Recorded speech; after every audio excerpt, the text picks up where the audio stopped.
Hello, and welcome to a moment that I've been looking forward to for quite a while. It's when you go under a rock and you work on stuff, it's always nice to bring it out of stealth mode and present it to the people who actually care and actually are going to do something about it. So welcome here, welcome on Zoom. If you're watching this recording, thank you for giving your time, energy, and effort to this. If you don't know me, my name is Sim, like a SIM card in a phone. And we've been working on some beautiful projects which are based on real world value rather than on the kind of fake value that you may have noticed in a token called FTX or FTT that has had a rainy day, if we were to say that nicely. So before we go into all the details of all this stuff, I just want to reiterate where we come from. This room's heard it before, but I think it's really valuable to always reiterate the core around why we're even doing all of this stuff, right? So I just want to start with the understanding around what is value, because often that part gets missed in the bigger picture of investing into coins and tokens just to try to get rich, right? When we look at the concept of value, the most basic gist of it is that it's value that you add to people's lives. You improve people's lives in some way by doing something that's valuable to those people. And those people are happy to give back their own value, their own love that they've earned in the form of money. And they show love back to you. And that value exchange is what should actually drive the world rather than the thirst for money or just buying things to take somebody else's money, right? But even more than that, it's important to remember our values beyond just value itself, right? Because it's the values that drive you that are going to determine the world that you build. And we have this beautiful opportunity to build this completely new, more equanimous, more fair, more decentralized world, which is built on principles that are different from the principles that are of the old world. But for us, the core values are doing things that don't harm the earth, that improve people's lives, that definitely generate a return for investors, but not at the cost of the earth and not at the cost of anything else. Not at the cost of humanity, not at the cost of our ethos and ethics that we go into things with. And keeping all of that in mind is what, that's why we specifically built things the way that we built them, because they meet all of these requirements around how to drive value into the future and how to build the value into the future. So it's one of the most important things anybody values is feeding their family. As a matter of fact, at the core, showing love to our loved ones and taking care of our loved ones is absolutely the biggest driving factor when it comes to the values that drive us. And most people in the world are just good people trying to feed their families. And today what we're seeing is, first of all, there's a disparity in the wealth that people have. So some people have too much wealth and they can actually, they actually feed millions of families. And then there are some people who have a hard time even feeding their families. And now we're seeing countries have that problem. Countries are facing food security issues, and getting food to people, even in wealthy countries, is becoming an issue, right? So that's one of the values that we're focused on. But the other value that's also really close to my heart is showing people the value that exists in these new blockchain models, these new metaverse crypto models, right? Because we have the opportunity to build something that could be extremely valuable and leave a world to the generations that is way better than the world today. Or we can just keep playing the game in crypto that's been played up until now, which is, buy something, pump it up, take somebody else's money, and somebody always loses in that whole process, right? So we are shifting not only the fact that, we want to feed people, but also shifting the way that people participate with digital assets and participate in this future that exists, right? So in simple terms, most of the cryptos that exist today are fake. They were popped into existence by some creative founder. They don't actually feed people. They don't actually add value to people's lives. They're given to VCs. Basically, a founder creates it, pumps up the value just out of thin air, gives it to VCs. The VCs then take it and pump up the value and put it onto a market, give it to market makers. The market makers artificially inflate the value and then dump it onto retail investors who are, not as knowledgeable about what's going on in this space. This we're going to talk about more tomorrow in tomorrow's talk, But that's the world that exists in crypto today. And this whole FTX fiasco is a representation of exactly that happening, right? Fake things that were made by people and pumped up by other people who just want to take money from those unsuspecting investors. And eventually that whole Ponzi scheme unravels and a lot of people get hurt. But the core of that is that it's not backed by anything, right? It's not backed by anything. There's no actual value behind it. That's why the things are worthless, right? So what we did is we focused on, those of you that have been here for some period of time, first thing we did is we took mines, physical mines, and we tokenized them. And the token is backed by the profits from the mines. Mining is very valuable. The mines back the token, so you know the value that it's adding to people's lives, right? But then it was very interesting because, as that was coming to fruition, a bunch of projects came together, and it was serendipitous how we met these founders, who you're going to meet today, where we all connected together, and you could see that one founder had backed the digital assets with farms and farm productivity. One set of founders had backed it by commodity supply chains. It's very valuable to get those commodities to people, and they'd back the value of the digital asset with commodity supply chains. One founder had been working in a corner for 4 years to try to build a system which would back it by adding value to people's lives, giving them a better quality of life, but also enlivening the greatest minds to bring their visions to fruition, so that it's backed by the visions that get built that actually improve the world, right? This way of thinking about backing things is way more valuable. To me, it's way more valuable. I'd much rather make much less dollars in the process and actually make more impact and improve people's lives more, feed more people, get more food to people, get more metals to people, get more projects to fruition, give people a better lifestyle. Those things are, on the long term, way better investment models as an investor, but those things are also what the world really actually values, right? So it was beautiful that all these projects came together, our energies connected, and we basically decided to share the resources to bring these projects to fruition, right? That's also the future of this world that we're moving into. No longer does one founder have to sit alone and spend all of their own and their investors' money to build their own teams, to bring their own visions to fruition. We can share the resources together, and the same experts can actually bring many projects to fruition. And of course, we make sure that those projects are aligned with our core values around, living in harmony with nature, living in harmony with humanity, living in harmony with spirit, with our own ethics, right? So it was also interesting because this is the first time that I got the opportunity to take these models, which were developed to a high degree, and now they're actually, going live. I got to present them to VCs. So first opportunity I had was I went to Nextacorn, NXC, which was a meeting of VCs that happened here because of G20. And I sat down with 15 VCs, one after the other, for 30 minutes. And within 30 minutes, I explained to them how these models are valuable. And without fail, every single one of them, you could see their mind being blown, because they were interested in entering the Web3 space, but they'd never even heard about this kind of stuff. They thought they're going to have to go buy XYZ token that they don't know about, that they can't even understand why people want it. And we explained to them, hey, you can buy tokenized mines, you can buy tokenized farms, you can buy tokenized commodity supply chains, you can buy tokenized society. And they were instantly smitten with that whole process. And this video is going to go out to many of them, many of you. And it was powerful because they could see the value behind it. And these are the top level investors that actually bring these things to fruition. That was the first opportunity. Then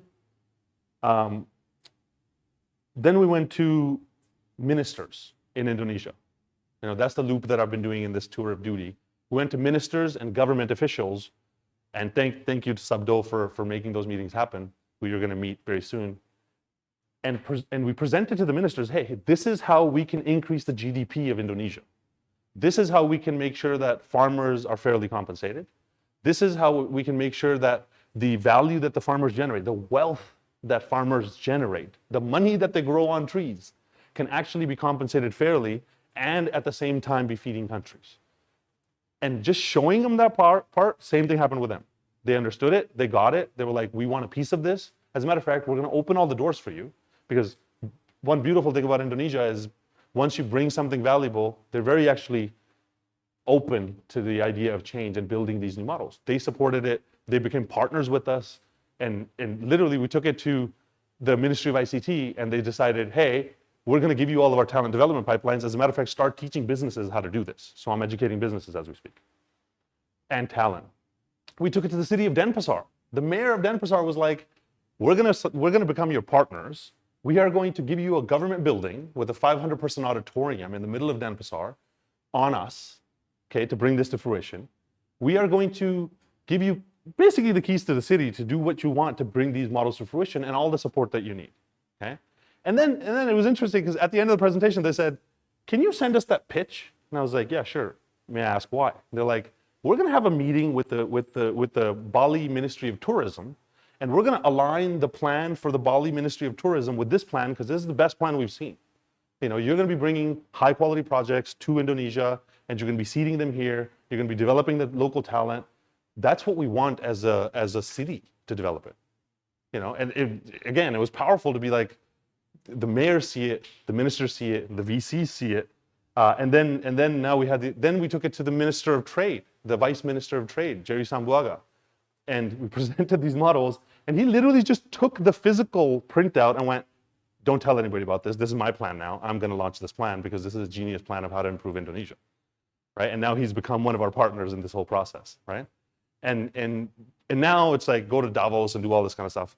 Then I just came back from GBBC in Singapore, which is Global Business Blockchain Council, Global Blockchain Business Council, and it's a group of the biggest institutions in the digital asset space. Everybody from Ripple to banks to regulators to the SEC, everybody is part of this group. And when we presented these models to them, they went, you need to present this to everybody who's in this council because they need to understand this is stuff that we can do and this is the future of how we build out this digital ecosystem, and it doesn't have these crazy crashes and collapses. It still will because there's so much people are going to build these scammy things, but you need to present this, and as a matter of fact, we will support you in that.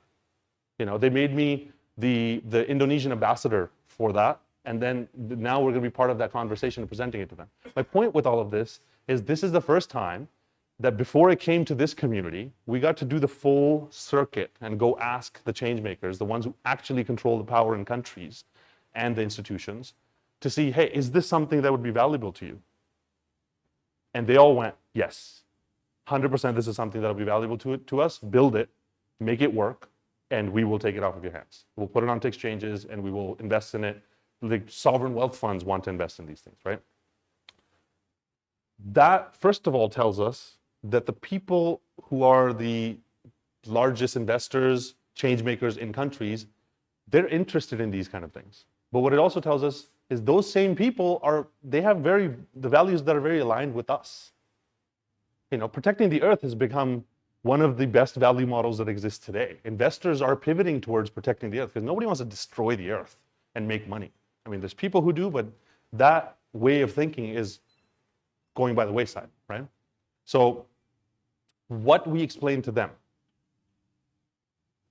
was that crypto has these waves, right? There's a hype. It was like ICO hype in 2017. And then all of them collapsed because they were not backed by anything. Now we had the DeFi hype, and then those collapsed. And then we had the metaverse hype, and those collapsed a decent bit, and they're going to go through probably another collapse.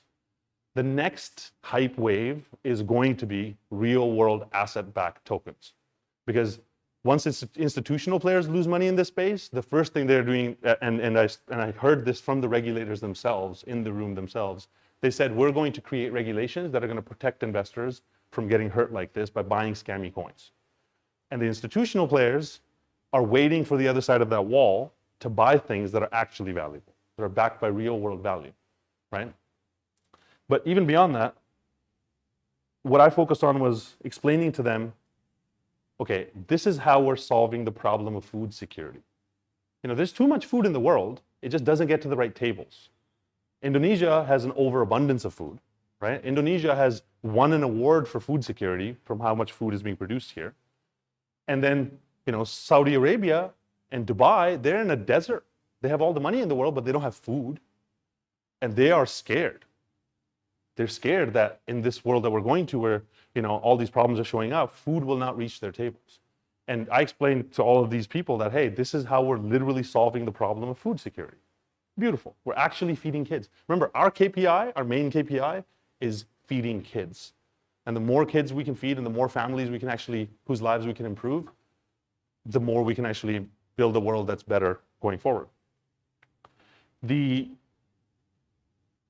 On the farmer side in Indonesia, what we realize is farmers in Indonesia have money when the harvest comes in, and when the harvest is not there, they don't have money. They still got to feed their kids, right? So what they do is they go to loan sharks and they take out loans at insane interest levels because the loan sharks know the farmers need it. There's nowhere else to get money from. Then when the harvest comes in, they actually, usually the same loan sharks will buy that supply off the farmer at bottom barrel prices, and the farmer gets nothing basically. And that's why the next time they need debt again, right? Then that middleman sells it to another middleman, who sells it to another middleman, who puts it in a warehouse and piles up a bunch of it. And then when factories need 1,000 tons of that commodity, then that middleman with the warehouse makes most of the money. The farmer still gets screwed on the ground. And we're solving this. And we're going to describe how.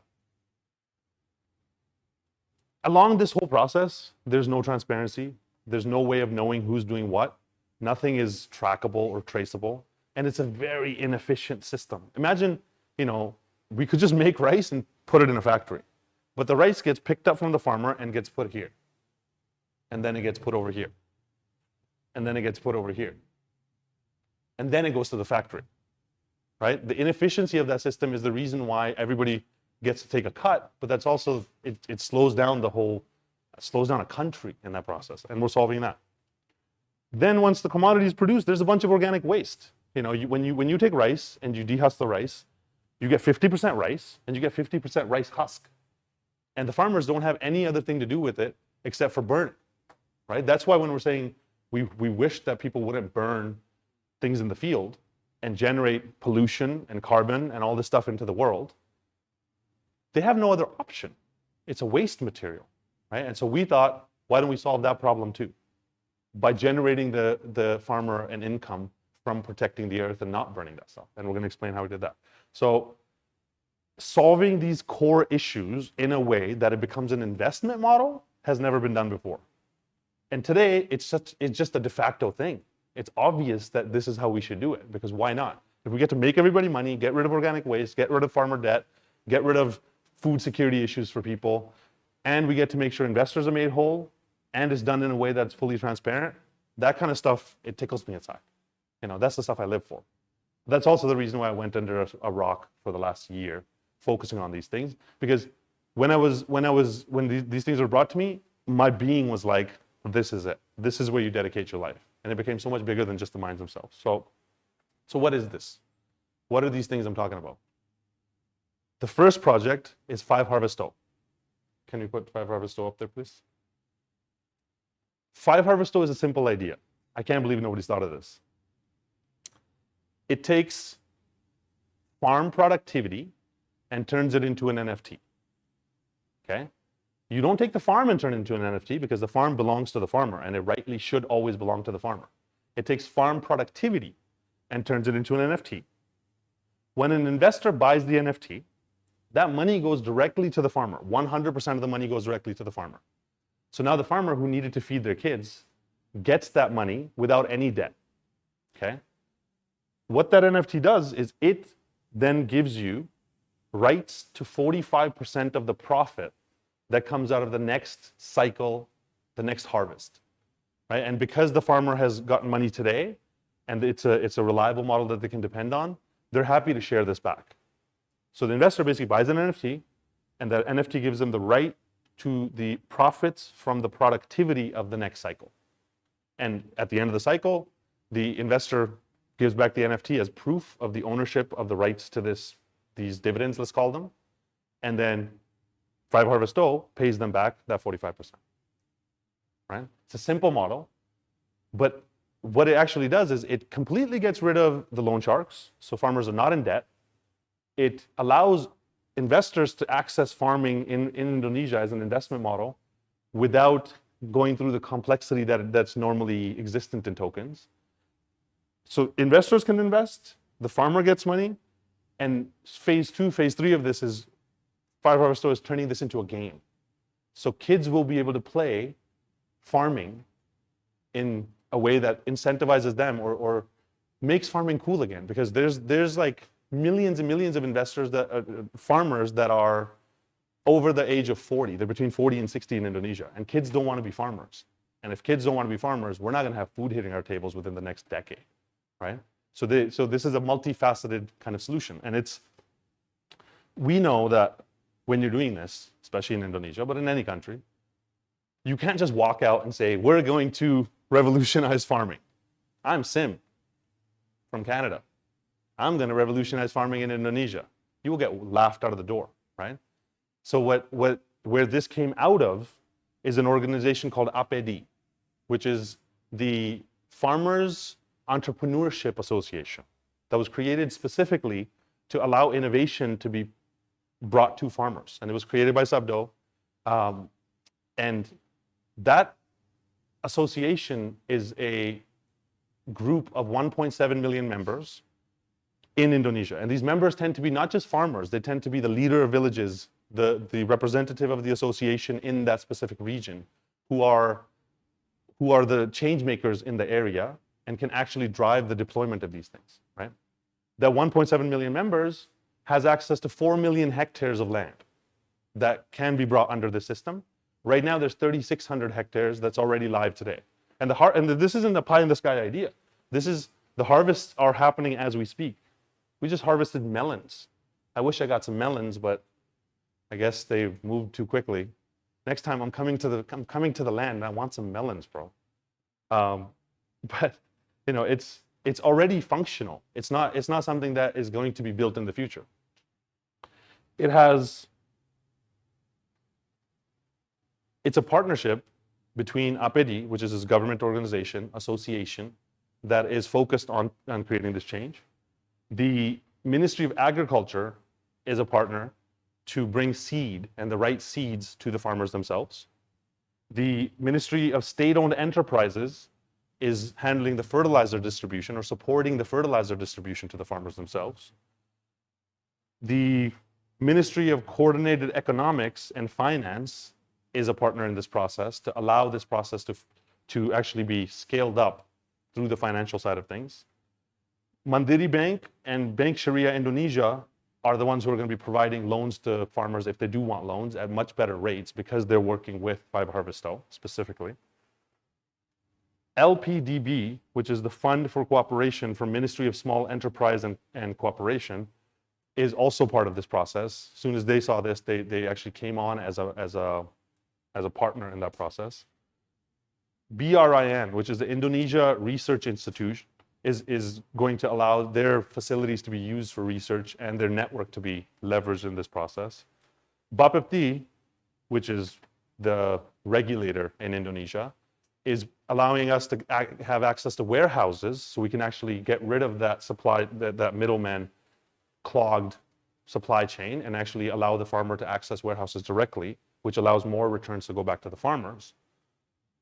And the Food National Agency is currently in the process of an agreement to help sell the yield to government enterprises, right? So this isn't just something we just came up with and decided we're going to revolutionize Indonesia. This is the key players in this space in Indonesia coming together and asking for these models to be deployed.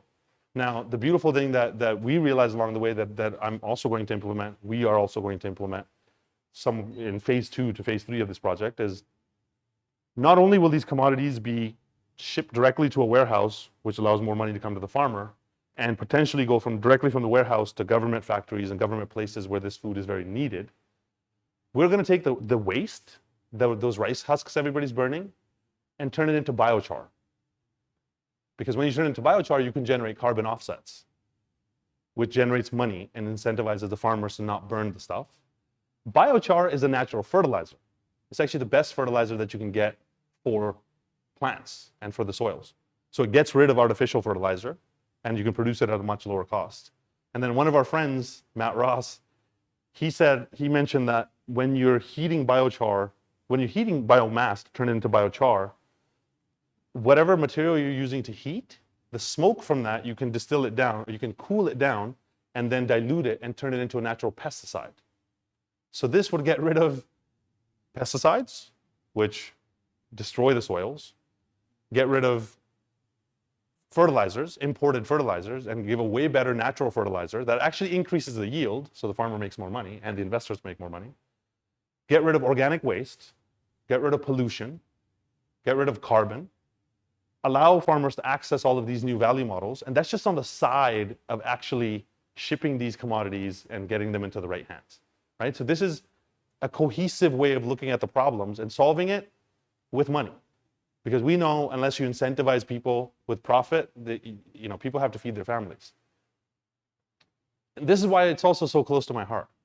Because this is figuring out a bunch of problems and solving them in one fell swoop is it's a beautiful way of looking at this new model and this new world. And doing it in partnership with these people is the only way that it can be done in Indonesia. So that's 5HarvestO. Okay, simple. You take simple. Yeah, simple. You solve all the problems for the world. Easy peasy. We had it done yesterday. You take farm productivity, turn it into an NFT that allows you access to the 45% of the profits that come out of the next cycle. Okay, but the beautiful thing that happened in the synergies that always happen in Bali is another one of our friends created a project called Farmsent. Okay, friends, and one of them is in the room and one of them is on Zoom. The room in Zoom is going to jump up here soon. They created a project called Farmsent, right? And this project takes commodities from countries and ships them to regions where they're actually valued higher, right? Right now, it's shipping them to the Middle East and North Africa region. But the idea is if you can take the commodity and cut out all the middlemen and on the blockchain, ship it to Saudi Arabia, Dubai, Bahrain, Oman, Kuwait, all of these countries that have food security issues and they're dying for these solutions, they buy it for and multiples above what you can sell it for in Indonesia. Indonesia already has an overabundance of supply. That's why farmers are selling it for bottom barrel prices. And that's why a lot of times food just rots on the trees because farmers can't make enough money for it to be profitable for them to actually harvest a lot of this food. So this project takes the commodities, let's say from that warehouse, and sends it to Dubai and these countries. Sells it for a way higher price. Those countries have their children fed on that side. That higher level of value flows back down the chain on the blockchain without any middlemen taking cuts, back down to the farmers themselves. Okay? And the synergy of these two projects is just, it blows my mind, but it's also part of the process of us working together to solve these problems. So that project is a partnership with Saudi, UAE, which is Dubai and all the United Arab Emirates, Bahrain, Oman, and Kuwait are the buyers right now. And the goal is to scale this up to a place where it's available to all countries. But these are the countries where the founder himself has good partnerships with them and has worked with the governments to make this process functional. Ethiopia, Switzerland, Zambia, Nigeria, India, and Mozambique are in the process of coming online as buyers of these commodities. Indonesia and Colombia are the two places that are producing right now, as we speak. There's cardamom being grown in Colombia that I was just watching a video from. And in Indonesia, we have all the commodities that they could ever need. But right now, this project is just pre-alpha stage testing. So the systems have been built. There's a few adjustments that need to be made in that process. And we're going to start shipping about 100 SKUs as a test. So 100 different commodities as a test to make this process fully functional. And because these things run on the blockchain, it's very easy to connect them together. So the value can be coded in to flow through this chain back down to the farmers and back down to the people whose lives matter. And you can't have people messing with that process after it's fully built and it's fully secured. What this also allows us to do is this allows full transparency. So now when I eat a mango, I will know where the mango came from. I'll know which field it was picked in and which country it came from, when it left, when it arrived. So the connection that humans can have with their food can be deepened because we will know where the food comes from. And we know who has supported us in that mission of feeding our kids. But it's all about feeding kids, feeding the farmers' kids, feeding the investors' kids, feeding kids in the Middle East and Africa, and then eventually the whole world, okay? It also allows fair access to farmers, because right now, a farmer can't access a market in Dubai, right? Otherwise they would. Or there's 1,000 middlemen in the middle who take all the cuts, and the guy shipping it to Dubai keeps all the money. It allows fairer compensation for them, because now the more value that we're able to generate in Farmsent, the more value that adds to 5HarvestO, the more value goes back to the farmer, and the more value goes back to the investor, who then is generating a great return, who most likely will just put the money back in, and the value just flows up and down the loop, being multiplied on one end, and actually returning fully into your account on the other end. Right? This is part of that circular way of thinking of capital, not just of, economies themselves. And it's, it's basically simplifying this entire process. So Farmsent, can you please go to Farmsent? Let's scroll down. Let's keep going. Right here. Scroll that up. No, down. Sorry, down. Yeah, down. More down. Yeah, right here. So this is what normally happens.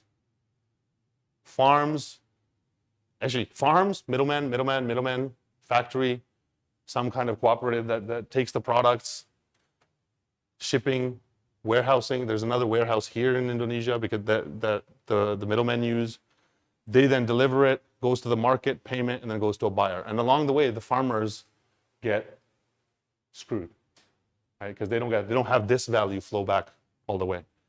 In the new system, farmers, quality control, blockchain-based system that makes this automated and make it function. It goes out to the buyer, and the value flows back from the buyer to the farmer directly. It's just simplifying that entire process and that entire supply chain. So one of the things we also did is we have now, I was going to announce it here first, but actually before the announcement happened, one of our investors took the entire investment. But we have now started the process of buying and selling these commodities, actually becoming the supply chain part of it, right? Because the blockchain-based system is the technology that makes it work. Supply chain is physical shipping and trucking and warehouses that make this process happen. So we have now put $330,000 into buying and selling corn and rice. Basically taking it from the farmer. It's not even it's not in these projects yet. This is a side project that we've brought on because there's investors who wanted to generate short-term revenue. Basically, we buy corn and rice from the farmers directly and give it to the factory. Give the farmers back a fairer compensation, and then the investors make 20% in 6 months. And the capital comes back, and the 20% comes back on top, right? So that's part of the process of actually starting the supply chain and managing that whole process while making sure that, investors' money is protected in places that are actually really valuable. So if we scroll down,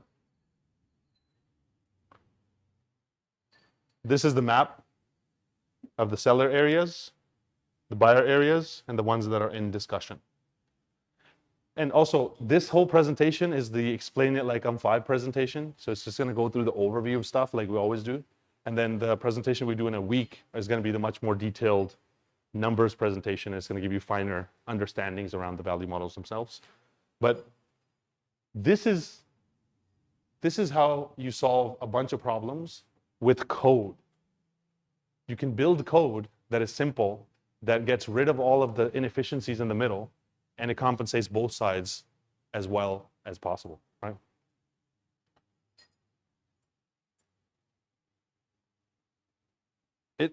The other part of it is that it gets rid of middlemen, because people just profiting from taking advantage of underprivileged people is one of the biggest problems in the world.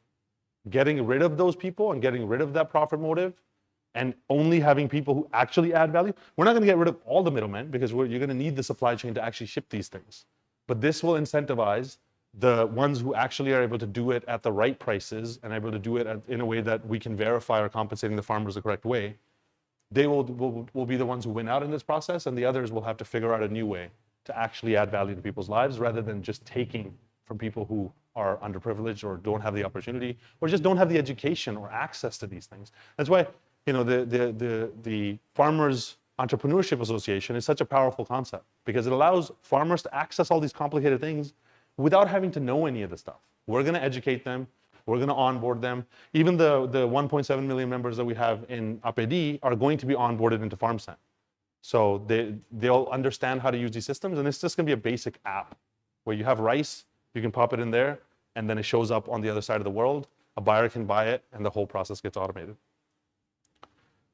So those two projects, and then I guess the third revenue stream specifically of the supply chain itself, is where I want to put my money. I don't want to put it in XYZ coin, where it's not backed by anything, it doesn't do anything for anybody's life, and it's just a way to make money. Because money is worthless. Value is valuable, right? Going to sleep knowing, hey, my money's doing something that actually does something to improve the world in many different ways is a way better way of investing in these things. So the third project that I want to mention to you is Sumati Incubator, okay? Because we realized there's a lot of projects like this. You know, Sabdo had been working on his project for years alone with his own team, with his own money, and with his own effort. And he does not need to go out and build his broader team and business development and go to market strategies and go through that entire process of scaling this up. And a lot of these resources don't exist in Indonesia, and they're very expensive. At the same time, Farmsent is sitting on the other side, Bahrain, and you know, he's sitting in Bahrain, which I think Yog is here. Hello from Bali to Bahrain. He's sitting on the other side. He shouldn't have to spend a bunch of money and hire his own set of experts who are also creating a very similar impact. Bringing those resources together and allowing all of these projects to be supported from the same hub is very important. So that's the model that we presented to the city of Denpasar. We said, we want to run an incubator from the city of Denpasar. And they said, perfect, because we have a building that we're trying to build as the Bali Blockchain Center, and nothing is being done in it. And we've tried to build a community around it, and it just doesn't happen. We'd be happy to let you have that building as long as you build the incubator here. Because the incubator, first of all, is going to provide the resources and the expertise and the consolidation of all the resources that we have in one space, so that all of these world-changing projects can be brought to fruition. But even beyond that, what it's actually doing is it's bringing the smartest minds to Denpasar. It's bringing these founders and innovators and developers and experts to Denpasar. And at the same time, remember I said the central government, the Ministry of ICT, has given us the talent development pipelines? We're taking that pool of talent that exists in Indonesia, and we're connecting it to the incubator. So the talent that exists in Indonesia will be put right alongside the smartest brains from across the world, and the horizontal transfer of information will upgrade the skill sets that exist in the local population. And through, you know, a couple years, we will have a population that is trained in building and developing projects in this new space that nobody understands. And the demand for that is so high. We literally have friends on the other side of the ocean in Silicon Valley, and they're like, you don't understand. The amount of demand that's coming for development in metaverse and blockchain and XR and Web3, it outstrips the supply of developers and people who can actually understand this space. So this incubator is bringing together all those resources, putting these projects inside, bringing them to fruition, using the knowledge base that exists from these founders, putting the talent development. Basically, the talent development is happening in a way that there's one of our friends is starting a registered university, a certified university from Australia that's gonna train the local population and certify them in these different technologies. They come in as interns and they learn from the greatest people, or the smartest people that we can find, who are actually building the way that we want. And then they can actually get jobs and eventually build their own projects to make this process happen. But on the investor side of things, this incubator is actually going to get up to 8% of the equity and 8% of the founders' tokens from these projects put inside the incubator. So the incubator basically becomes like an investment vehicle. It's like an ETF of impact projects, where every project that it incubates, 8% of the value is custodied inside of the incubator itself. And as it incubates more and more projects, more and more equity and more tokens are added into the incubator itself. The equity makes the value of the incubator grow, which makes the value of the investment grow. But when we tokenize, because all these projects are going to be tokenized, and those tokens are going to generate dividends, right? So the tokens get some of the profits that are coming from these value models given back to the investors who are holding the tokens. And the percentage of tokens that are held by the incubator will pay out those dividends to investors who are holding the token from the incubator itself. So it becomes like a ETF, if that's what you understand, or it becomes an investment vehicle which grows over time, and the initial investors have continuous value that gets added into their investment over the long term. So that's solving, I don't even know how many problems in one, right? So hopefully by now you can understand that our goal is to solve as many problems as we can in a way that generates a return for investors themselves. So before I talk too much, because I always talk too much sometimes, I would love for you to meet these founders. So first, I just want to bring up Sabdo. He's a legend.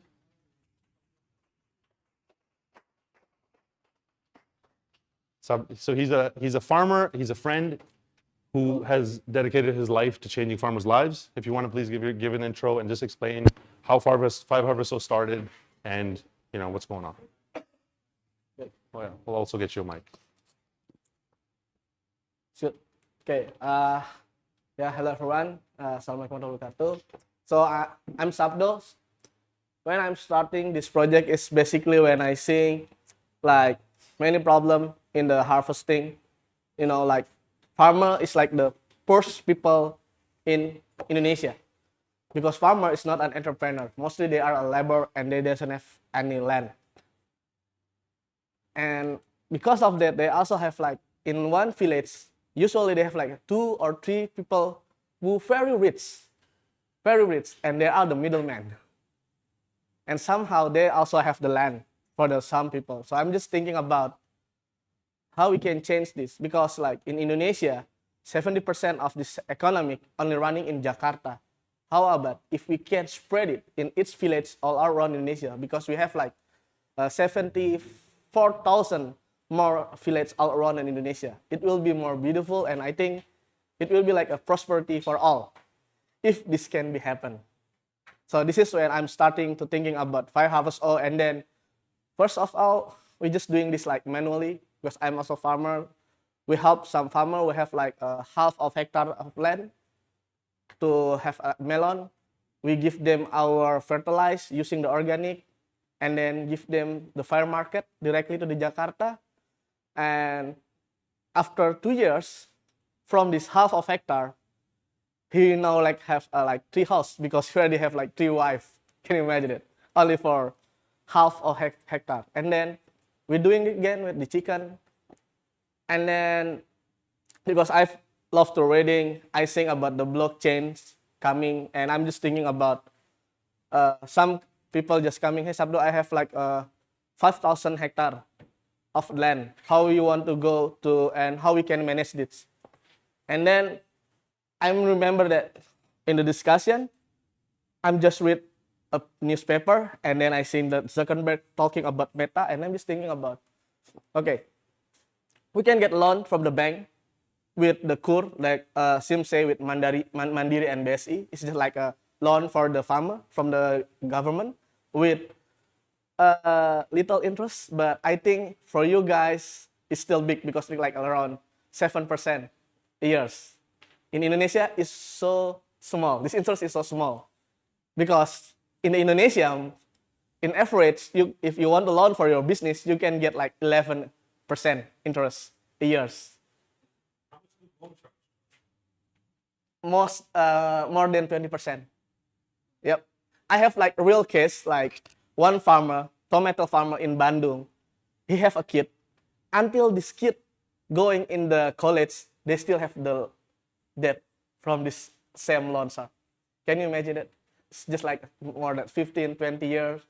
So I remember like in Clifford Gert, some social science have research about the farming in all around Indonesia, Java and Bali only. And they said with one hypothesis, he said is sharing poverty. So when people in Indonesia doing harvesting, they sharing their poverty because this system, this debt system, the bad pricing, and in a years, mostly in Indonesia, they will be damage your price like under your cost producing. So when the farmer get the pricing so bad, they just will be get to their own field and then they will be just spread their yield as a fertilizer because they don't have any money to buy any fertilizer anymore. This is the problem. And this is always happen.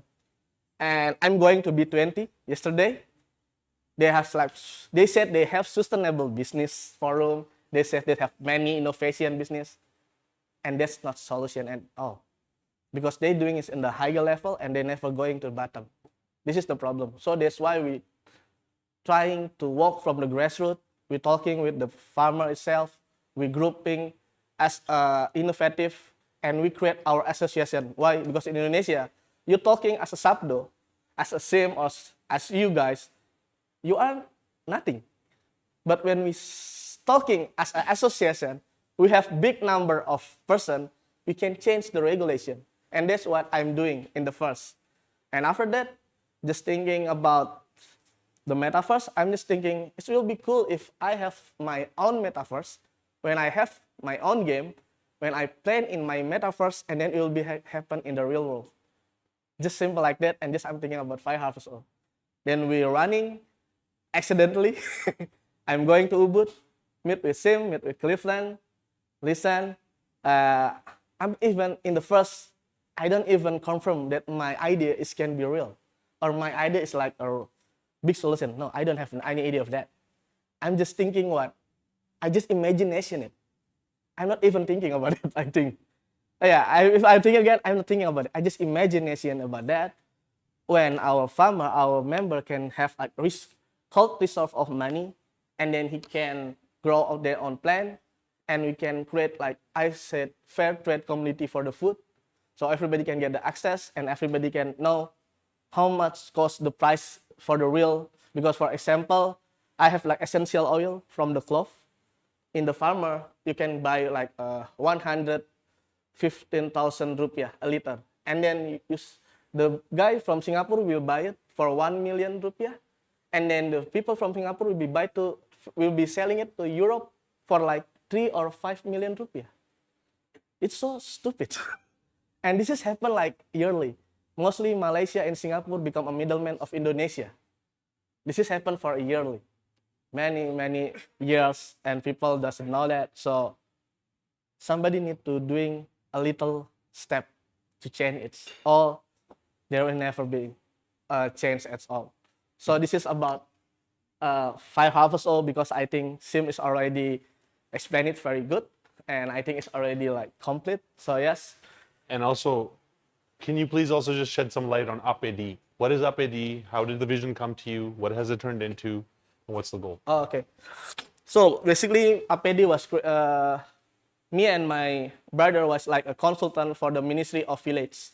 So we're working with all villages, and we were, in the past ministry have program, we said like Prukades is like the main productivity of the village, because mostly like 60% of village in Indonesia is in agriculture. We also have like a fishing village and anything like mine village also. So we doing the consultant with the ministry, and we just said like, we see like there are many not working at the field. So we just thinking about how if we make the organization, we can accommodate all heroes in all village, all initiative in all village in one organization with the private.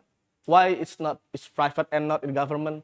Because if we become a government, we'll be corrupted because like the government money.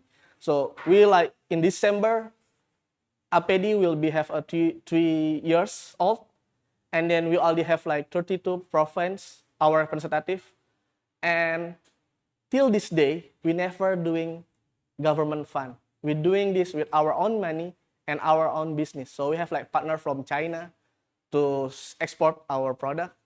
Some people in Malaysia also. So we're doing this and we creating money for our organization based on the business itself. Even the project is like a social empowerment, you know. But we never doing the government of fund of government. But when we have our initiative and we want to do the ceremonial thing, we always invite the government. Although they even give the money, they give the support, we don't care. We just need the exposure. Because when the ministry coming, and this is why we very have good name in all ministry and all around Indonesia, because mostly association in Indonesia is created based on the political will or political business. We don't have any that. And then mostly the association in all around Indonesia just ask the government for the fund each year. They want to donation and anything, but we never been there. We just give the project, we give them the solution. Although it's very small one, not a big one. It's just like small, like for a couple of farmer and anything.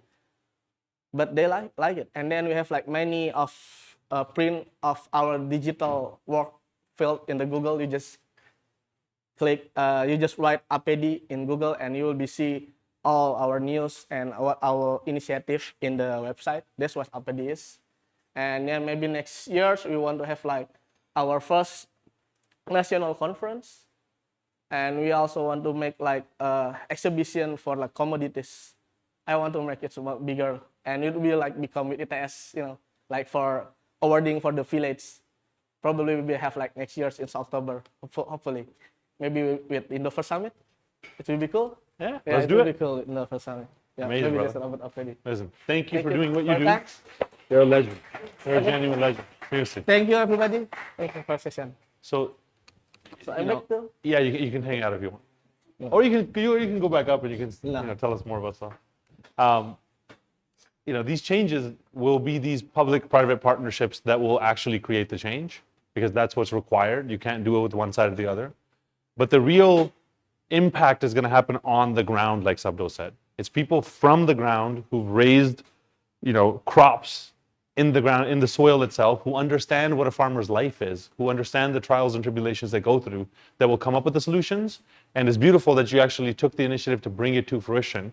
And it's beautiful that we met, because we all have to share our knowledge and skill sets and resources to allow these visions to come to fruition, right? And what I love about you is the heart. The moment I met you, I saw your heart, and I saw how dedicated you are to bringing this to every single person who actually needs it out there, not from a place of money, not from a place of building something, from a place of improving people's lives in a fundamental way. People who are just like us, they're our friends, our family. This beautiful land has given us so much. It's time for us to give back in this process. So thank you so much. The next set of founders I want to bring up is the Farmsent founders. We have one in the room, Mr. Cleveland. If you want to please come up. He's another legend that I'm so glad to bring into our circle and our family and everything.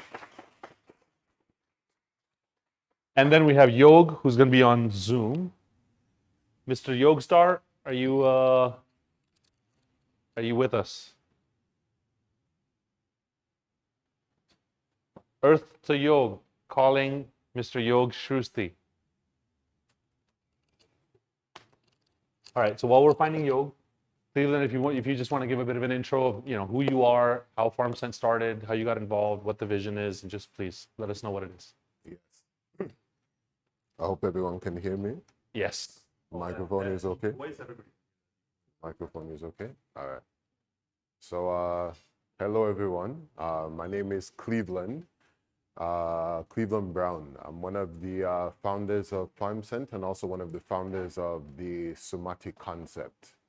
I think to kind of zoom out a bit and then go into Farmsent makes a bit more sense, because then Yag will come on and he'll be able to go into more detail about how Farmsent actually operates.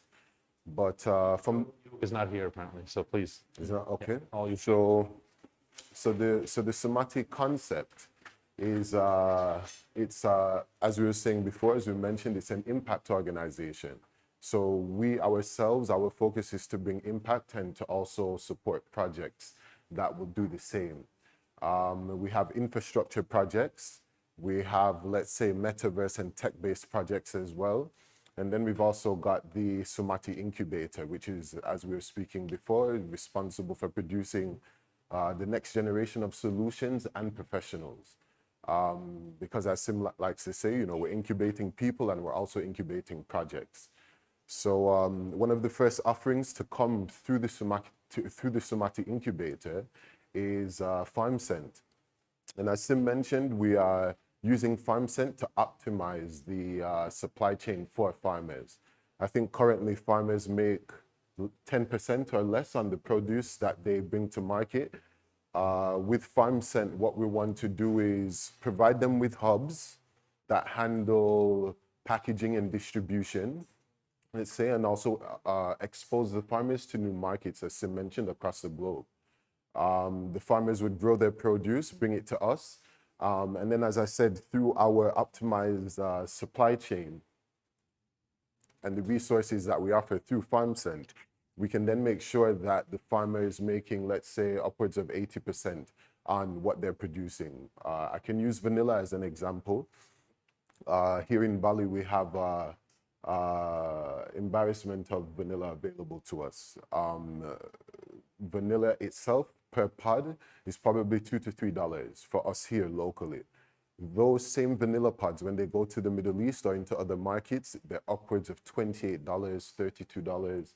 So, for instance, when we go to our buyers in the Middle East, if we can offer them prices anything lower than $28 for the pods of vanilla, they're willing to pay years ahead, right? So this now is allowing farmers here in Indonesia, instead of just making rupiah, they can be making dollars and dinar from other parts of the world. This now would strengthen the Indonesian economy and obviously put more food on the farmers' tables. Why are we supporting farmers? Because farmers are the backbones of any economy. Agriculture is the backbone of any economy.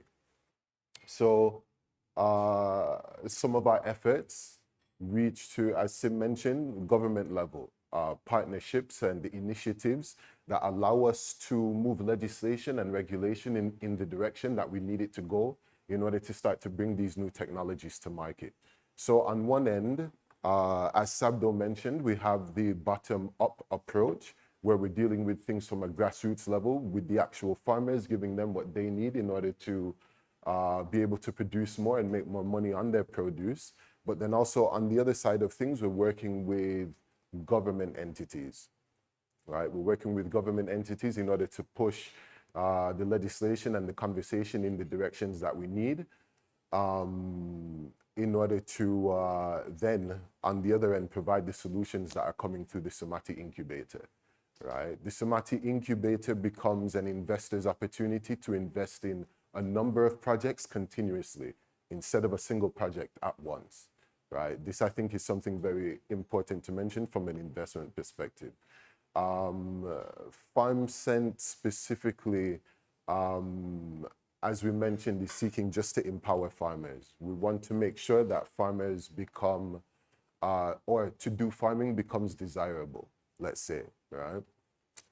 This is, these are steps that we're taking toward food security globally, I mean, which is an initiative of the UN, which trickles down into, concerns for every country. How are we going to secure food on the tables for the families that we need to provide for? So this is where Farmsent now becomes a real model of how we can start to tie real world assets to digital tokens, let's say, right? So instead of just speaking about, blockchain technologies, cryptocurrencies, these sorts of things, we're actually giving you an application, right, for these technologies, which this is more useful in the long run. If you want to invest, you want to invest in something that's bringing real value and real utility into people's lives. So we're supporting systems that serve people instead of people serving systems, which is a lot of what we've seen in recent years. That's beautiful, because I just want to highlight what you just said there. Systems working for us rather than people working for systems. Yes. Right? The world that we're transitioning into, algorithms run people's lives. Companies and tech run people's lives. Yes. Right now, millions of dollars, billions of dollars have been lost because some computers had a fake coin on it called FTX. Whereas this way of building systems that serve people, and the people are at the core of it, is the real revolution that we bring using all of these systems. So I always just love that when you say that. Yes. So, Yeah. So real world value, impact projects, and then also the Sumati concept itself. There's nothing that's sustainable moving ahead that doesn't focus on or function from the tenets of diversity, inclusivity, and empathy, right? If there's anything that these, let's say, recent events, COVID, other things that have happened globally, it's shown us, one, that we're all in this together, right? And that too, we're going to have a next generation, a new ways of doing things, right? So we're not just focused on bringing new products to market or bringing new companies to market. We're focused on creating new markets, new ways of doing the things that we've already been doing, right? And also making the technology more available, right? To make sure that we don't contribute to, you know, what would they call it? Digital, yes, digital colonialism, or also those who are less likely to have access to the technology. We want to promote instead, you know, digital autonomy. We want to put the technologies into the hands of the people that can actually use it, right? So this is, you know, a bit about the Sumati concept. I'm sure that Lysen will come and fill it in a bit more. So let's just on the point of Farmsent. First of all, I love you. Okay. Peace out. His heart walks into the room before he walks into the room, which is beautiful. But you know knowing that there's, you know, you being a developer, you being able to understand the nitty gritty of what actually happens behind the wall of blockchain, having that then being brought to the forefront and being able to present these solutions is so powerful, because the rest of us are dummies in that space, right? So that's absolutely beautiful. Yoga's not here; he's busy helping farmers, I bet. So as we mentioned, Sumati is the culmination, is the conglomeration of all of these ideas together. And the Sumati Incubator is just a tiny little piece of the bigger vision of Sumati, right? Because I would love for Lysen to come up, and actually let's introduce Lysen, please. This is one of our best founders. You stay up here as well, because you guys are the founders of Sumati. So actually, we need to give you a mic.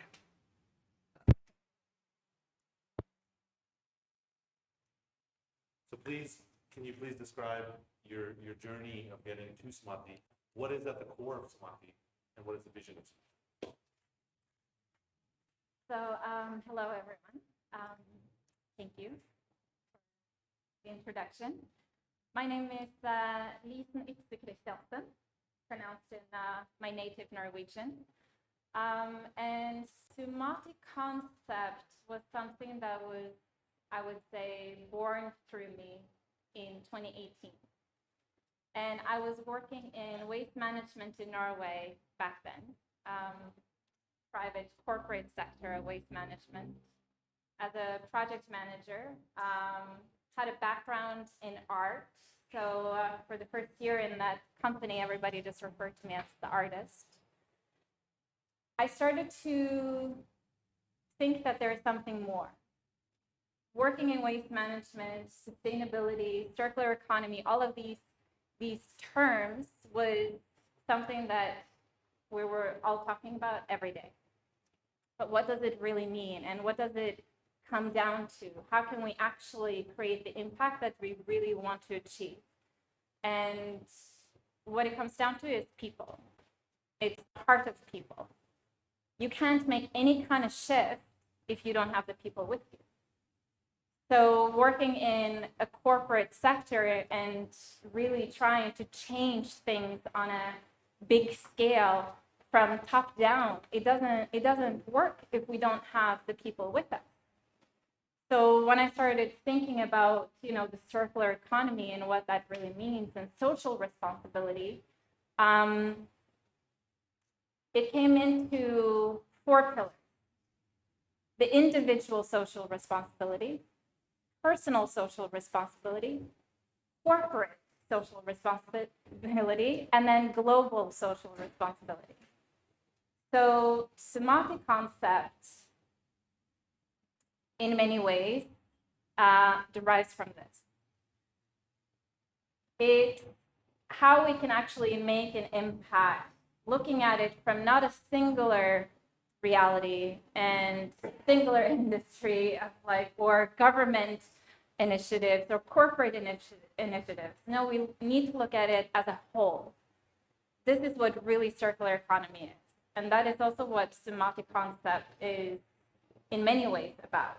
It's a concept. It's a way of life. And it's how we actually build businesses, how we can make what Sim has been talking about and Cleveland has been talking about, like that impact, that real life impact. So Sumati is a feminine Sanskrit word, and it's two words put together, Su and Mati. Su is wisdom of the heart, because it means to be good. Mati is mind thought, so the wisdom of the mind. We need both. We need the heart, but we also need the theory, the strategy.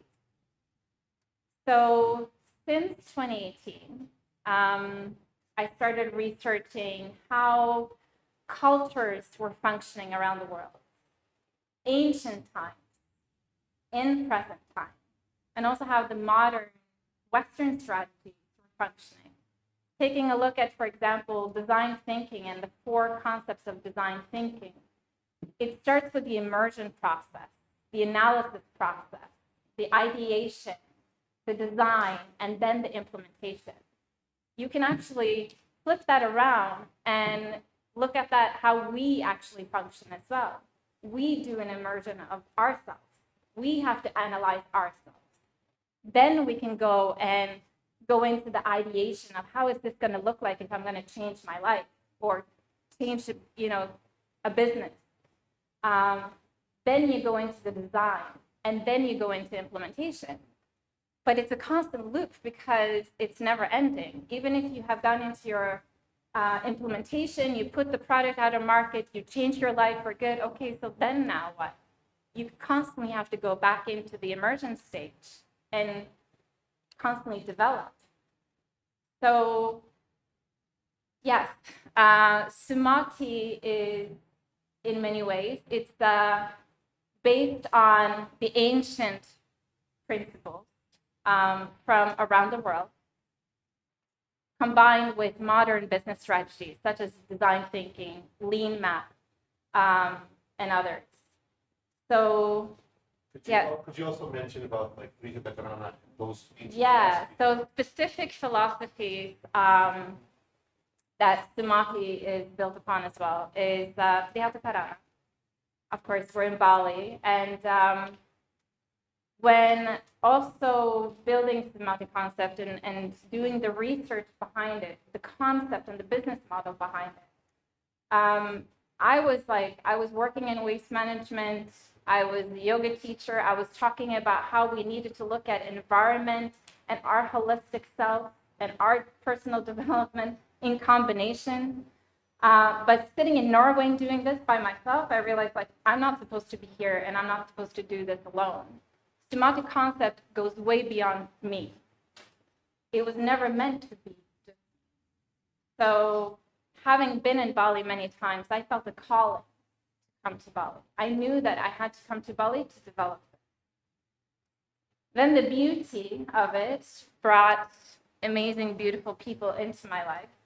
Sim, Cleveland, Shruti, who is the founder of Farmsent, and we also have another partner, Farmsent in California. And when I started talking about Sumati concept to these guys, it just clicked. It's like, okay, now the team has been set. All the pieces have finally come together. Because again, if we're going to create anything, creating kind of change, we have to work together, right? So that is also what Sumati concept is. Here we are in Bali and working on the incubator, because Sumati concept is not deploying projects. It's not an incubator program in the way that many incubator programs run, of like a set time limit, a set coursework that you have to go through. We select projects based on the people. We believe in people. We don't say, okay, of course we believe in the projects too, but it comes down to the people. And not only the entrepreneurs and founders behind it themselves, but how can the project in itself change the life for the people? So when we take the projects on, we also look at how the projects have a synergy between them. So Sim has been talking about Farmsent and 5HarvestO specifically because those two projects are the perfect example of how we can create a complete ecosystem. So that through Sumati, we don't just take the projects on, take them through the whole pipeline, give them consulting, do the design work, give them the investment, and then they're out the door. If they become part of Sumati Concept, the incubator, they become part of the lifestyle that we're creating together globally. So we always look at how this can actually have a global scale. Amazing. Yes.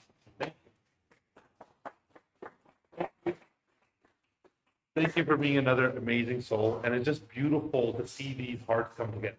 Right? It's like it feeds my soul to know that there's a bunch of crazies who've been thinking about this in a corner.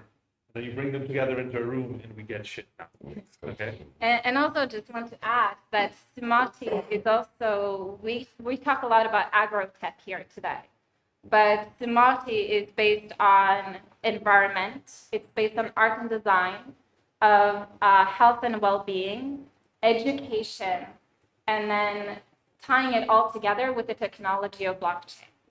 Because if we want to also create any kind of change, we need the creative thinking. So creativity and art, like I mentioned, I worked in waste management, but my background is in art. So art, I had people like asking me, how did you even get a job in waste management, building a scrap metal shredder facility, being in art school or coming from art school? And it comes down to the creative mind. It's not that you have to have gone a certain, lineage. If you have to go to a certain school and then you get a certain job and then that's it. Life doesn't work like that anymore. Like we're rethinking and redoing new ways, right? That's what it's all about. So creativity is at the source of it, because for any innovation to happen, we need the creative mind.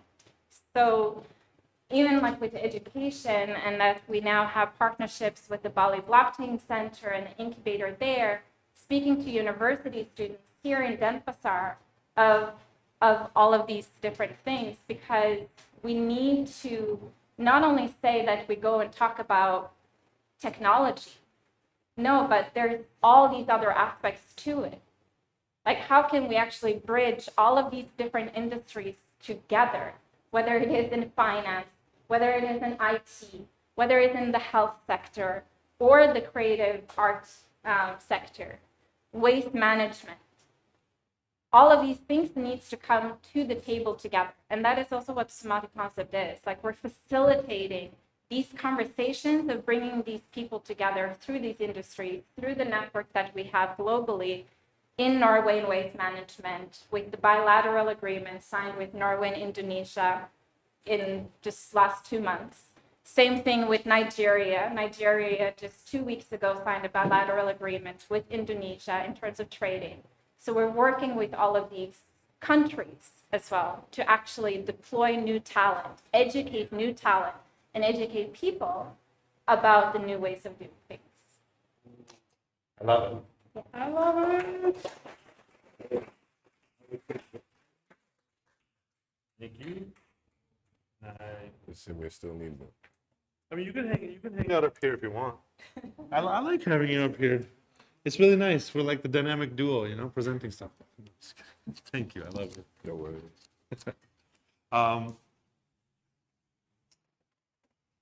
So that's how it's done, I think, in the future. The future isn't this cold computers and tokens and things that don't exist in the real world that don't have heart, that don't have soul, that don't have people at the core. It's people dedicating our lives to bringing to life things that actually impact other beautiful people's lives. Karmically speaking, that's the best thing that we can do, right? That's what we should be doing. But, I know you touched on Three Hetakarana, but the concept of Three Hetakarana, the fact that it's harmony with nature. It's not just protecting nature or saving nature. It's living in a way where you are, there's a synchronicity between you and nature, right? The synchronicity between projects is a representation of that, because that's the synchronicity of the second part of Three Hetakarana, which is living in harmony with humanity. Not humans, humanity, right? The humanity that makes us feel, the humanity that makes us care. It's us driving everything from that and then coming up with solutions around that. And then it's, a harmony with spirit, harmony with that, whatever the higher thing is, whatever name you want to give it, that is the background that makes this whole thing run. And bringing all those three things into fruition and actually manifesting it is it's not a simple task, but we're sure as hell going to do it. Okay, so thank you guys for presenting. Thank you, Sabdo. It's been a pleasure being able to take everybody through that process. And the way the revenue models or the economics of these projects work is right now, these projects are already working, right? The partnerships have been built. They're already functioning. The Sumati Incubator is already incubating projects. Real Earth Elements was one of the first projects that has already been brought to fruition. The mines are running. The token is about to be launched. The technology is live. Farmsent, the technology has already been built. It's being finalized. It's going to go live soon, and the testing is going to start. 5HarvestO is already at the harvest stage and harvesting on a smaller scale, but it's going to be scaled up as we go further. So these are things that have already been brought into reality. So what we're offering right now is basically multi-piece offering. The equity from these projects is available as investment, and the equity will come with a simple agreement for future tokens, which is the same thing we did for Real Earth Elements. Basically, whoever invests into the equity of these tokens will get an agreement for an equivalent amount of founders tokens that will be issued once the actual project is tokenized fully, right? So the details around that are that for 5HarvestO, it's 5% of the equity that is being offered for $500,000. And that also includes 5% of the founders tokens. And the difference between the equity and tokens is equity is just you buying a piece of the business. That's the traditional model of investment. It's existed for as long as we can remember. When you tokenize a project, the token will be a dividend yielding token. So some of the profits from the project will go back to the token holders who stake the token itself. Same model as what we did for Real Earth Elements. It will likely be a registered security, but there might be models that we've determined which don't require for us to register it as a security. For Farmsent, it's 4% of the equity that's being offered for $500,000. Same thing, 4% of the founders tokens will also be promised to the same investors who actually own the equity of the token, equity of the company itself. For Sumati, it's 10% that's being offered for $1.15 million because we need more capital to bring that to fruition. But the 10% of the founders tokens will also be guaranteed back to the investors who actually invest in the Sumati concept itself, specifically the Sumati Incubator, which is live right now. With Sumati, the value add benefit is once you invest, the equity of the project will keep growing as more and more projects are incubated within the incubator itself. More and more tokens will be added into the Sumati Incubator itself. Around 8% of each project, depending on the size of the project, will be added as equity and as founders tokens into the incubator itself. And then when the incubator is tokenized, all of the revenue that's generated, or a large percentage of the revenue that's generated from the tokens, will be passed on to the token holders of the incubator itself. Our goal is to take this money, which is pennies compared to what traditional business models like to raise. Our goal is to take this money and make these projects fully functional, because these are profitable models already. 5HarvestO is already generating a profit. Farmsent is going to generate ridiculous amounts of profit, taking $3 vanilla and selling it for $30. Sumati is going to generate revenue from all of these different projects. So our goal is to take this small amount, use our consolidation of resources, use our own time, use our own network of people that we have who are dedicated to these missions to bring them to fruition. So we don't have to go out to VCs and raise $20 million. Because the moment you go to VCs and you start to raise $20 million, the next thing that they're going to want is growth at all cost, where the ethos and the ethics get destroyed. It will go to VCs eventually, but only the ones that we select, the ones who are actually aligned with our mission of creating an impact on the ground, and nothing can compromise that. The VCs are already ready to go, but our own community is going to make this process function. But even more than the money, what I really want to ask for today is your time, your energy, your skill sets, your networks. Now you've seen this is not small time stuff, and it's going to take a lot of experts for us to bring this to fruition. We have our own networks already. Gladly, with Sumati Incubator, we have a huge network of experts and skill sets that we can deploy in the space. But if you're somebody who knows how to help in this process, and if you're somebody who resonates with this way of doing things, please contribute your time. Please contribute your energy. You will be compensated, especially on the long end. You will be compensated happily and healthily throughout the process. But please help us bring these to fruition, or we're going to bring them to fruition anyway. Okay? Now, the details around all these things will be presented in the next meeting. So we'll bring you actual numbers, results, the finer details of explain it like I'm 15 rather than explain it like I'm 5 meeting, which we're going to hold on Wednesday, which is going to be the next meeting that we actually hold. But I just want to close off on the idea that these kind of visions, you have to dedicate yourself to them. You have to have amazing, intelligent, smart people who want to create an impact and who want to create a change, dedicating their life to it. The day that we were sitting there and 5HarvestO and Farmsent and Sumati, we were all having a discussion around how these models come together. I remember the distinct feeling, first time in my life this has happened this distinctly. My body welled up and all my cells said yes. And they said, ignore all the other things. I have 1,000 opportunities to build a bunch of other things that'll make me a shit ton more money. Who cares? Doing something that my being is saying, this is something worth doing. And this is something that feeds people and educates people and up-levels people and uplifts people. I'm going to dedicate my life to this. At least the next 2 years, this is going to be one of my singular focuses. Bringing these visions to reality. They're already real, but bringing them to a scale that is global, right? If you're somebody who does that, please reach out, because that is more valuable to us.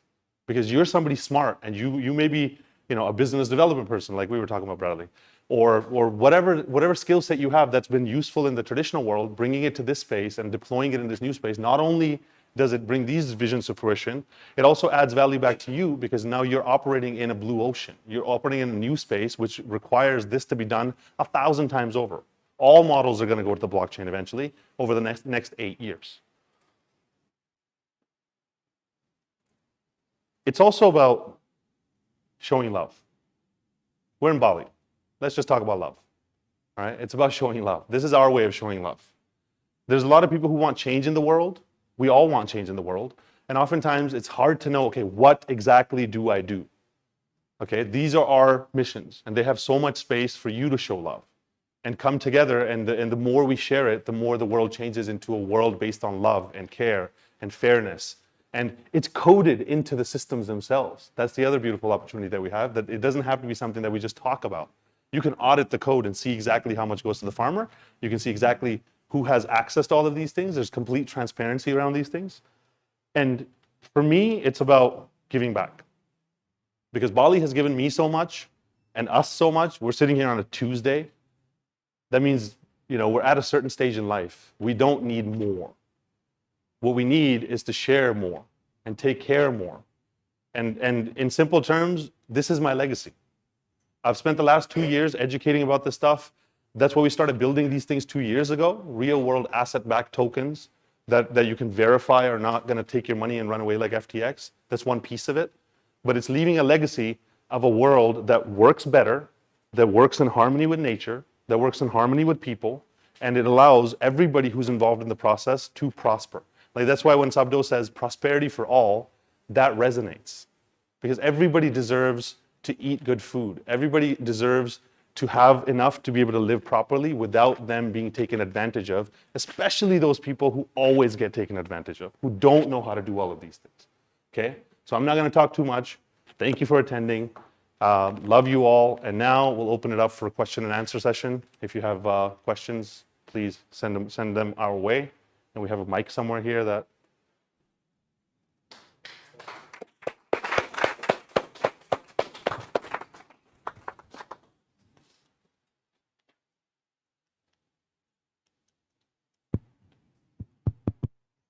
Who's up? Who wants to be a rock star? Come on, guys. You can just sing stuff if you want, really. No? All right, I'll sing you a song. Fine. Do we have any questions on Zoom?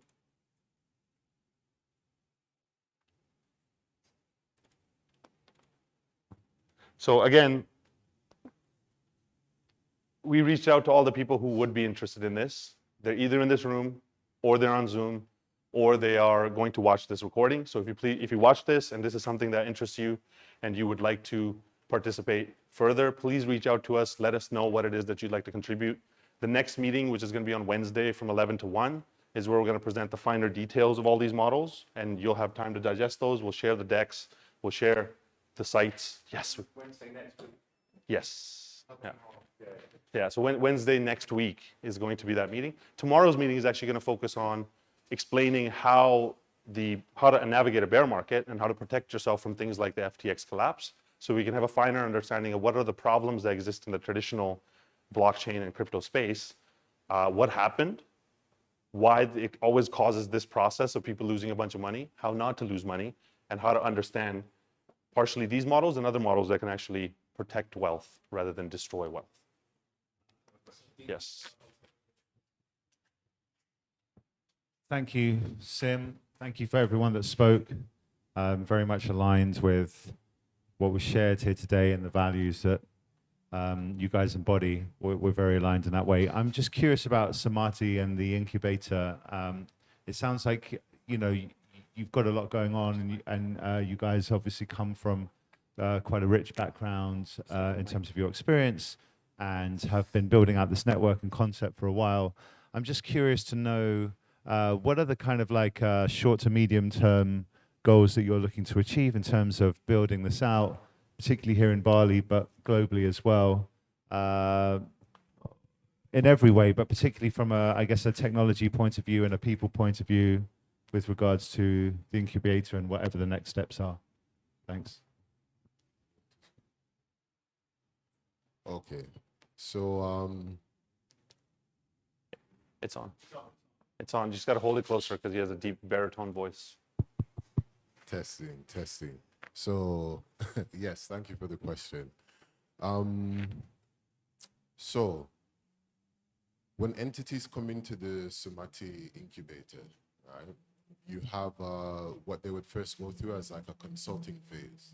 The consulting phase allows us to, let's say, identify how it is that they're coming to us and exactly what they need to be infused with in order to bring them to where they would like to go. When I say where they would like to go, ultimately, once they've left us, we want to make sure that they have an MVP, or that they have a proof of concept that, they're ready to go to market.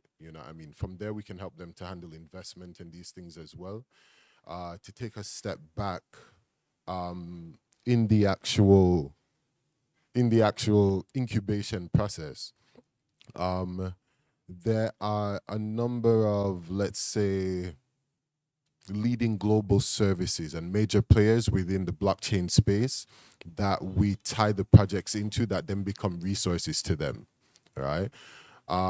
We have design, we have marketing, we have front-end and back-end development. We have entire teams that are already operating, specifically in Bahrain, in the Middle East, through one of our founders, through Shusti, that are able to, as we say, provide the projects with the resources that they need in order to advance them along. So what we want to achieve, because of where conversations are between the Sumati concept entities here in Indonesia, but also entities in other parts of the globe. We're using the incubator to open the channels through which the solutions can be will be able to flow into different environments. We could give Nigeria as an example. We could give the incubator here. Let's stay here as an example. We will facilitate not only the growth of Indonesian projects, but also will bring foreign talent into Indonesia.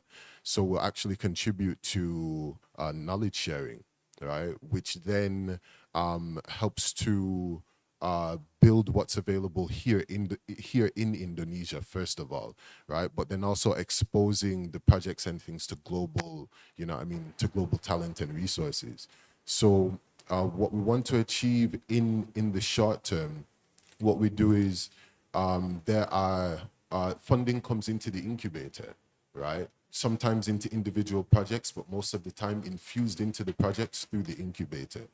The incubator chooses batches of projects based upon their readiness, right? So let's say in the first batch of projects, we have 3 main focuses: Farmsent, 5HarvestO, and there are actually, let's say, 14 other projects that are at different stages that are along the way of coming through the incubator as well, right? So in that first, And actually, there, yeah, yes, yeah. So Yes, these 3 projects are the Real Earth Elements, 5HarvestO, and Farmsent are the 3 projects that we're incubating right now. Especially because we don't want to expose capital unless we've tested this whole process with our own projects. But also, our network of experts are going to participate in that incubation process. So project comes in, and they go through that consulting process. They've been vetted. They get added into a pipeline of projects. And once they're actually being incubated, then they're actually introduced to different experts, kind of like how we talked about, where there's multiple different ways of doing it. If there's somebody who's interested in going full-time and dedicating themselves to this mission, then they're brought on officially as an employee or a partner, and they work full-time in the project, and they're compensated that way. Or there are consultants and business development people or marketers, developers. They would actually sit with the projects and dedicate some time up front to analyze the project and give some kind of strategy, let's say, of what the project can do and what that expert can provide for the project itself. That allows someone like yourself to actually meet the projects and vet them and find out which ones you want to work with and which ones you may not be, as part of your kind of repertoire. Then the projects are taken through the process, and they get to a stage where we do raise the capital for the projects, and that capital is then deployed back into those same experts to bring them officially onto the projects once the introductions have been made. And that global network of experts and the incubation process, where not only are we focusing on the project itself, we're developing the humans, right? This was a point that kind of got missed in what Leeson said, is developing the internal state of the founders themselves and getting them to a point where they can execute a project of the scale that they're envisioning. Then the network of experts and the network of human developers get to a point where it's ready to be brought to scale, let's say. An MVP gets created, and then we do the same thing. We just try to use the minimum amount of capital up front to bring the project to a profitable state.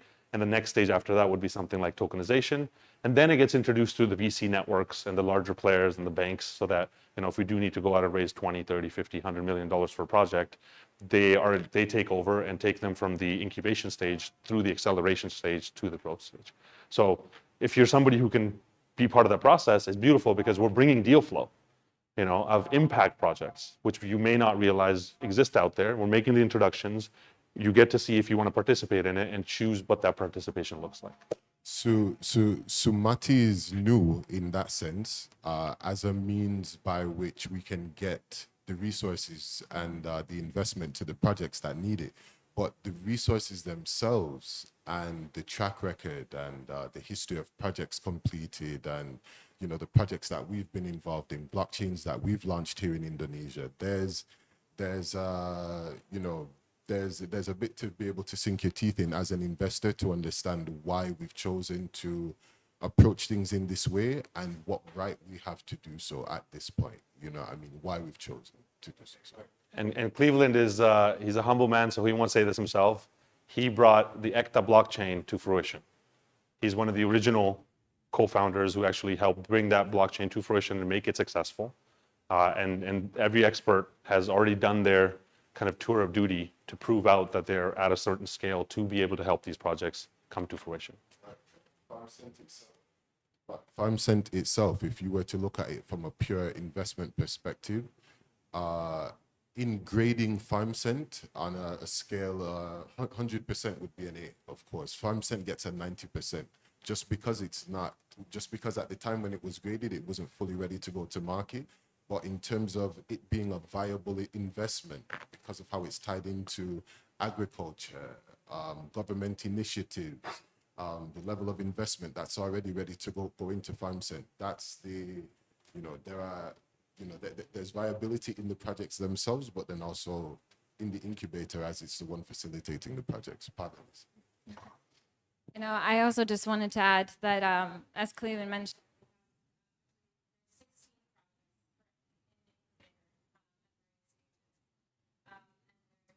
In the pipeline of the incubator. Yeah. It's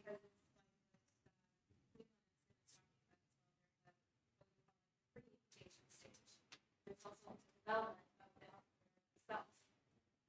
Because this is oftentimes why a project fails, is because the entrepreneur, the business owner is not there and not ready themselves to actually take on what it really means, right, to develop. So we also, through the Bali Blockchain Center on the short term, because Bali Blockchain Center is also developing their own incubator program, but they have a 6-month program. So Sumati Incubator is on the panel to select projects to come through the Bali Blockchain Center incubator. That is going to be starting in first quarter of 2023. After they have gone through the 6-month incubation at the Bali Blockchain Center, then we also then select projects that we will deploy into the Sumati Incubator to develop further. So in this way, we're also developing the local talent and working with Indonesian and Denpasar, the city of Denpasar in particular. In the long term as well, what we're doing, and Cleveland briefly mentioned it in the presentation, that we're developing our own infrastructure as well. So we already have secured some pieces of land here in Bali, where we're building out the Sumati Concept campus and incubator. So the campus will be a research and development facility, and one of its first of its kind with XR development studios in Bali as well. So having Farsam as one of our co-founders in Sumati and is an XR expert in the States, we're bringing this talent also here, so that is another source as well, and kind of more the long-term goal of like how we're also developing Bali as the epicenter of these type of projects, tying in with the blockchain and extended reality, but with waste management, with agriculture, these kind of industries that has for a really long time struggled with corruption, with kind of the low range in terms of salaries, in terms of even like attracting new talent and young talent to those industries, because of how they've been viewed. So that is also kind of the long-term goal of what we're doing through the incubator, and why we're speaking specifically in terms of those industries as well. And to that point, that's why I just wanted to mention the incubator, because it's a digestible little piece of Sumati. But beyond that, there's going to be physical locations built, which are going to be real estate plays. Those are going to be tokenized, which are going to be semi-token real estate plays that are going to be available for investment for people. The studios themselves are going to be turned into as a service platforms. So tokenization as a service, Sumati as a service. The experts that are coming in, they will be offered as resources in these services. So maybe projects and people come along who don't need the incubation, but they do need tokenization. They do need development. They do need business development as a service. So again, in the consolidation of resources, the experts will be able to access the deal flow that comes into these broader spaces, and those physical spaces will be locations that will foster all of this development and technology and all this kind of stuff. So thank you. We already have some people who want to get in touch with you. So Joseph, yes, we will share the contact of the Sumati Incubator team, specifically in the Telegram group that we have. So if you're in there, please join. Otherwise, we'll post a link that you can join. Looking forward to collaborating with Sumati. Feel like we already have beautiful people reaching out. The question is 5HarvestO investment only available in IDR or USD as well? So the investment into technically speaking, we do have to make all the investments in IDR simply because of the legal infrastructure or the legal regulations that exist within Indonesia, but obviously you can transfer USD and convert it into IDR. The returns will be in IDR, which IDR is actually one of the strongest currencies out there. Euro has lost insane amounts of value. Yen has lost insane amounts of value. The British pound fell off of a complete cliff. Many of them lost around 30% of value in the last year. The Indonesian rupiah lost 1/15 of its value against the US dollar. But the investments are made in IDR and the returns are provided in IDR. What would be the process? Basically the same thing that we did with Real Earth Elements. There is an agreement. In this case, it would actually be an agreement for you to get equity as well as tokens. The agreement is a safe, simple agreement for future equity. And in this case, depending on which project it is, if it's already live, you would simply get an equity agreement. And you get a SAFT, a simple agreement for future tokens, which provides you the tokens once the tokenization has happened. And then you're able to transfer the funds, and then your name is effectively added to. If you're an equity investor, your name gets added to the actual project itself as a shareholder. So you get that shareholding. Directly purchase the NFT from the site. So this is actually an interesting. There's multiple different ways to participate in 5HarvestO. So you could purchase equity if you're a long-term investor and you're looking to get the tokens themselves, or you could just buy the NFTs themselves, which will give you access to the profits that come out of the next cycle. So there's multiple different ways of doing it. When is the next investor meeting? It's going to happen next Wednesday from 11 to 1. Our regular weekly meeting is going to be that next investor meeting. Can we scroll down, please? Or is that all the questions? Next Wednesday, November 23rd, the meeting will happen. As always, there will be a Zoom link. There will be a recording. That meeting is where we take soft commitments on all this stuff. And once the rounds are filled, the rounds are filled. So please reach out to us if you want to make soft commitments now. Some people have already done it. So let us know what your level of interest is in this process. So we're at the end of our time. Thank you guys for being here or watching this. Thank you for just even being on this planet and thinking about these kind of things. And thank you for being part of this community where we're bringing these things to fruition. It's a pleasure to be of service, and hopefully we'll touch base soon. Love you all. See you next time.